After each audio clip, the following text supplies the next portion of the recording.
Cazzo. Video su... Vediamo se anche l'altro fa così tanto rumore. Poi mi dicono nei commenti, non ce li hai i soldi per cambiare sedia. Date a cazzo. Ciao a tutti ragazzi, benvenuti in questo nuovo video su YouTube. Oggi andremo a rispondere alle 10 domande più frequenti che mi avete fatto. In questo momento mi trovo in un nuovo immobile che ho messo su Airbnb per quanto riguarda la parte degli affitti brevi, qua a Paratico, che forse, non so se si vede qualcosa alle mie spalle, si intravede il lago di Iseo.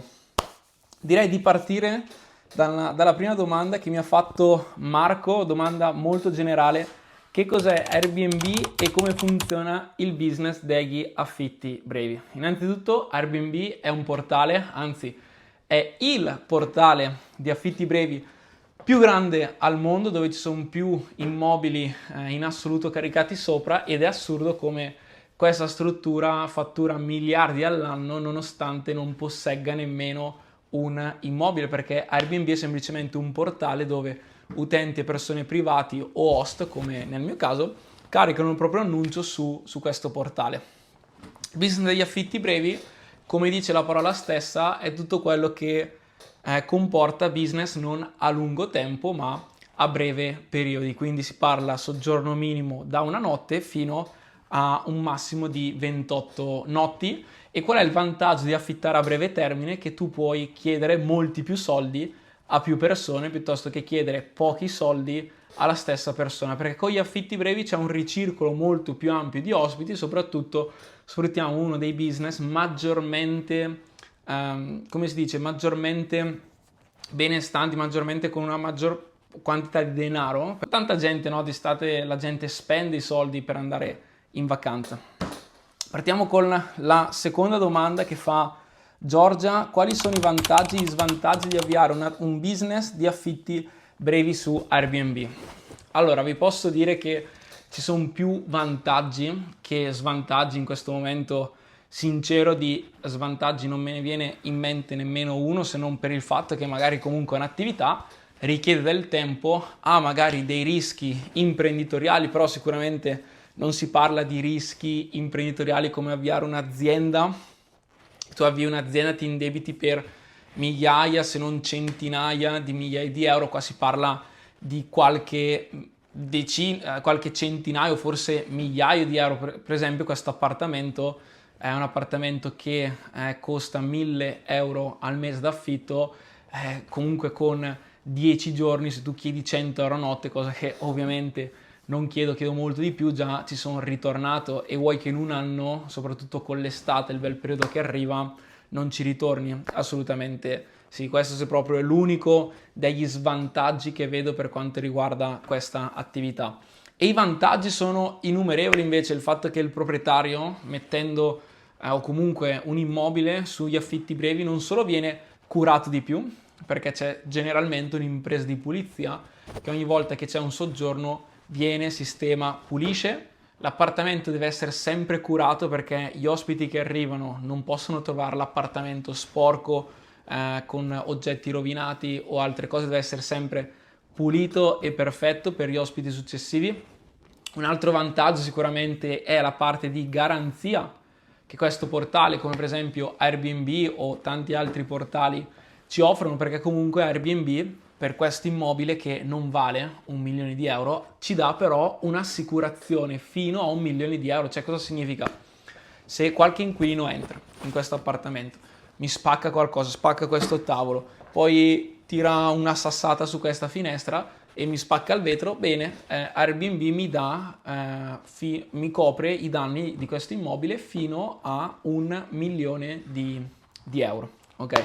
E soprattutto un altro vantaggio, che è l'ultimo ma secondo me non per importanza, ragazzi, Airbnb è un business altamente lucrativo. Per esempio, questo appartamento qua, come vi dicevo, lo pago 1.000 euro al mese d'affitto. A notte chiedo 188 euro. Fate due conti in quanto tempo ritorno del canone d'affitto e quanti giorni ho di margine di profitto. Vabbè, togliamo i costi di pulizia, togliamo le tasse, via dicendo, comunque tranquillamente un per 2, per 3 lo si fa, ok? Poi Luigi chiede quali sono i requisiti e le procedure per diventare host su Airbnb. Sicuramente il requisito è avere un immobile, perché se non hai un immobile cosa carichi? L'aria fritta? Ovviamente no. Quindi primo requisito avere un immobile e successivamente poi devi decidere te se vuoi svolgere questa attività in forma imprenditoriale o in forma non imprenditoriale. Se lo farai in forma imprenditoriale, comunque per quanto riguarda la sublocazione, non avrai bisogno di una partita IVA fino a 4 immobili. Questo è quello che tanti dicono, no? I guru che dicono come iniziare a fare questa attività senza partita IVA. Semplicemente con la sublocazione, non è un segreto, ragazzi. Ok, vabbè, volevo dirlo, ci tenevo a dirlo. Però fino a 4 immobili tu puoi avviare questa attività senza aprire la partita IVA. Parlo di sublocazione. Mentre per quanto riguarda il PM, devi aprirla fin da subito. Non hai un canone, non hai un costo mensile fisso da pagare, però hai una partita IVA da aprire e dichiarare quello che sono questa fonte di ingresso che tu ricavi dalla gestione di questo appartamento, perché vieni inquadrato per lo Stato come un consulente immobiliare, come un agente immobiliare che si occupa di gestire e far performare l'appartamento che gestirai. Ok. Successivamente Andrea chiede come posso creare un annuncio efficace per la mia proprietà su Airbnb. Sicuramente questi portali loro stessi caricano e pubblicizzano quello che è il tuo annuncio. Ok, quindi sicuramente il primo consiglio che ti do, caricalo su queste piattaforme. Perché?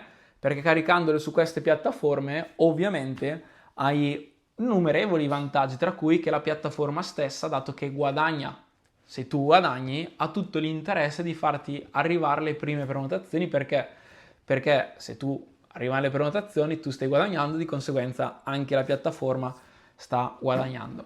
Ti do qualche consiglio velocissimo, giusto qualche chicca, qualche consiglio, no, su come rendere più attraente e vendibile, diciamo, il tuo Airbnb. Sicuramente mettiti in contatto con un fotografo, fai in modo tale che arriva una persona che faccia questa attività in modo professionale e che possa scattare delle foto decenti a quello che è il tuo immobile, quindi luminose, spaziose e che diano profondità.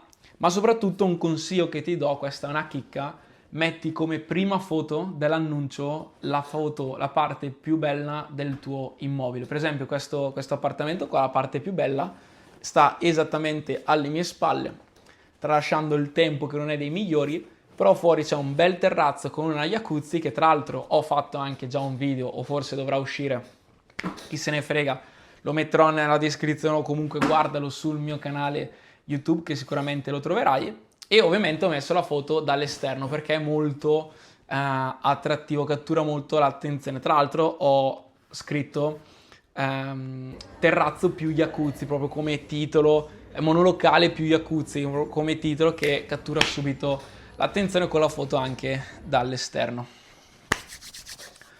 Siamo alla domanda numero 5. Davide ci chiede quali sono i fattori chiave da considerare nella scelta della posizione del tipo di proprietà per un affitto breve su Airbnb. Sicuramente, Davide, quello che ti consiglio è abbi o punta ad avere un portfolio diversificato. Per esempio, per quanto riguarda la mia situazione, ho immobili sia in località turistiche sia in località non turistiche. Ok?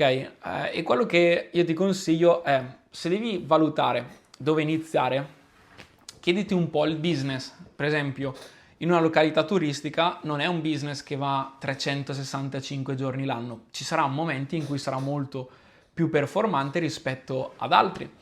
Una zona centrale come una città, come per esempio Firenze, come per esempio Roma, come per esempio Bologna, piuttosto che anche Milano, è un business che, cioè una città che comunque è frequentata 365 giorni l'anno. C'è chi arriva per lavoro, chi per l'università, chi è di passaggio, chi perché deve, che cavolo ne so, andare in un determinato posto e fare determinati appuntamenti, in un determinato ospedale, determinate visite, devi visitare determinati musei, qualsiasi cosa. Quindi quello che io ti consiglio è posizione centrale, quindi cerca i poli più di interesse e soprattutto anche cerca e diversifica il tuo portfolio con immobili che si trovano in zone turistiche. Ok, per esempio alle mie spalle in questo momento sono in una zona principalmente turistica perché il lago, ragazzi, il lago è principalmente turistica d'estate, ci sono tanti stranieri, tante persone che durante il periodo estivo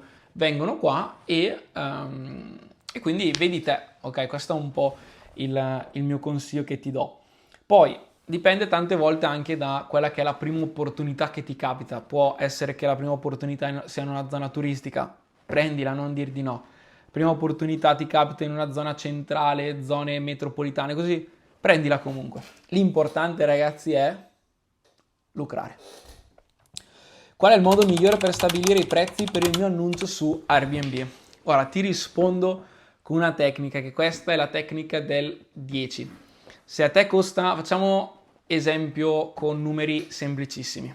Se a te costa 1000 l'appartamento, il mio consiglio è che in 10 notti devi recuperare il costo dell'immobile. Ok, cosa significa? Che se costa 1000, in 10 notti devi recuperare i 1000, quindi 100 euro a notte. Questa è la tecnica del 10, in modo tale che gli altri 20 giorni è puro profitto per quanto riguarda appunto la tua struttura, il tuo Airbnb. Poi, se vedi che l'appartamento inizia a prendere forma, iniziano ad arrivare ospiti, ma soprattutto arrivano prenotazioni, vuol dire che quel prezzo, se arrivano prenotazioni, vuol dire che è un prezzo accettato dalle persone. Quindi puoi anche permetterti di alzare e poi passare magari da 10 notti per recuperare l'investimento, passare a 7, poi a 5, poi per esempio una struttura che ho a Bergamo, in 2 giorni recupero quello che era il costo d'affitto mensile di quella proprietà. Ok, puoi arrivare fino a spremere proprio a dove riesci il tuo annuncio, ok, il tuo immobile. Mario chiede come posso gestire le prenotazioni e le comunicazioni con gli ospiti su Airbnb in modo efficace. Sicuramente puoi sfruttare quelli che sono la chat di messaggistica che Airbnb stesso offre, oppure utilizzo uno strumento, si chiama VK, che quello lo utilizzo principalmente per gestire la parte di check-in e check-out, perché in questo modo riesco completamente a delegare a questo servizio praticamente tutta l'attività di check-in, check-out, mandare documenti, non mandare documenti, mandare informazioni su come entrare nell'appartamento, qualsiasi cosa. L'unico compito, l'unico lavoro, diciamo, che ho da fare è rispondere magari a qualche esigenza, richiesta particolare. Sempre Davide chiede quali sono le politiche di cancellazione su Airbnb, come posso gestirle al meglio. Partiamo dal presupposto che ci sta a pensare in questo modo, però io dico ciò che pensi attrai, non pensiamo a questo, così che non attraiamo cancellazioni sui nostri portali. Ok. In ogni caso, se cancella l'ospite, tu non hai penalità. Se cancelli te una prenotazione, questi portali possono darti una penalità. Questa penalità quale potrebbe essere? Magari che ti diano un po' meno visibilità, che magari o potrebbe essere anche una penalità a livello economico, che il guadagno della prossima prenotazione ti viene sottratto una parte perché era quello che spettava ad Airbnb, diverse cose. Ok, generalmente ragazzi su 100 prenotazioni forse capita che la cancellano 5 persone, quindi comunque è una statistica, cioè la percentuale di cancellazioni è veramente bassa, anzi vi capiterà a volte ragazzi addirittura di ricevere delle prenotazioni, poi le cancellano, poi riprenotano di nuovo così completamente a caso. Ok. In ogni caso le politiche di cancellazione semplicemente quando poi si cancellerà lo slot tornerà ad essere libero e altre persone possono prenotare il tuo B&B. Domanda numero 9. Carla chiede: come posso garantire la sicurezza della mia proprietà e dei miei ospiti durante gli affitti brevi? Sicuramente per garantire la sicurezza puoi magari installare dei dispositivi, degli allarmi, qualche roba antincendio, antirumore, anti-allagamento e via dicendo. Quello che io consiglio sempre è avere dei serramenti e delle porte comunque di una certa qualità, per esempio porta d'ingresso blindata, finestre doppio vetro con magari anche la possibilità di chiudere le persiane in modo tale che, soprattutto per gli appartamenti che si trovano al piano terra, per possibili ladri, eccetera, eccetera, eccetera. In ogni caso, comunque, ragazzi, Airbnb è il vostro tutor, ok? Airbnb ha molto interesse nel tenervi sotto la vostra ala, perché? Perché Airbnb funge da garante. Airbnb, qualsiasi cosa succede, pur di far felice te, magari ospite, e me, host, per esempio, è molto disponibile, ok? La chat, il supporto devastante.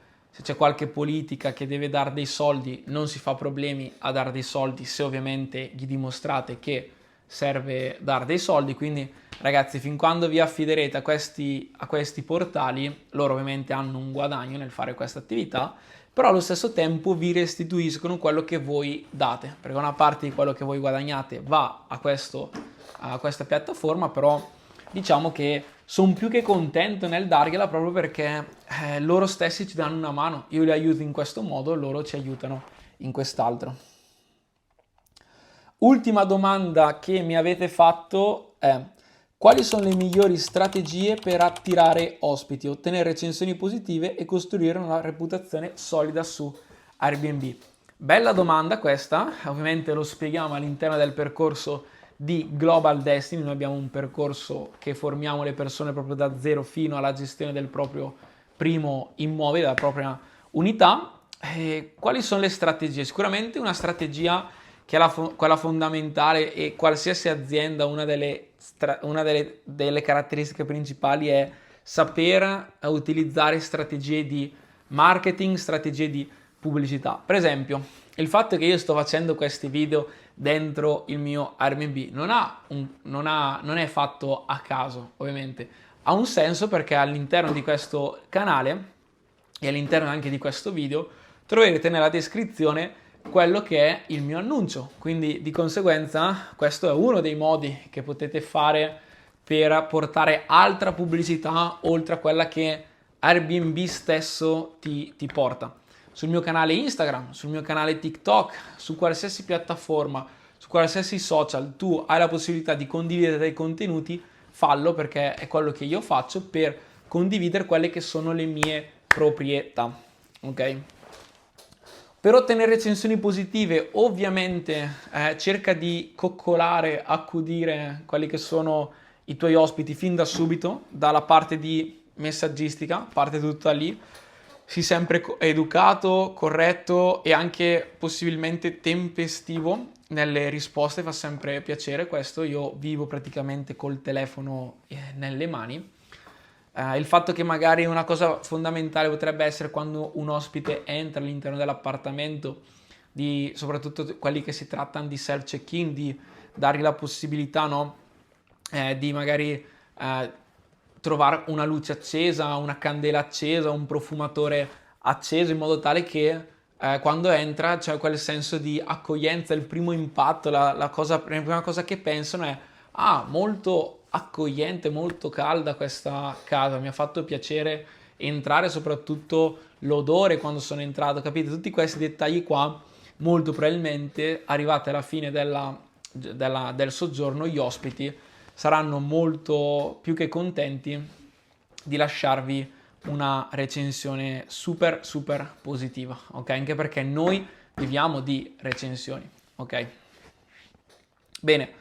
Per questo video, ragazzi, è tutto. Fatemi sapere nei commenti se avete altre domande, che sicuramente farò appena arriverò a una decina di domande. Ovviamente caricherò un nuovo video su YouTube con le domande nuove che volete farmi. Detto questo, ti invito a seguirmi, perché la maggior parte delle persone che guarda i miei video purtroppo non mi segue, quindi ti invito a seguire, attivare la campanellina, attivare le notifiche. Più o meno esce un video a settimana su YouTube, una volta ogni 2 settimane. Sto ingranando pian piano, quindi perdonatemi, magari anche la qualità non è la migliore, però faccio quello che posso, anche perché la mia attività non è fare lo YouTuber, ragazzi. Io faccio tutt'altro nella vita, non c'entra nulla con YouTube, però state connessi che magari vi parlerò anche di questo. Ci vediamo al prossimo video. Ciao a tutti, ragazzi.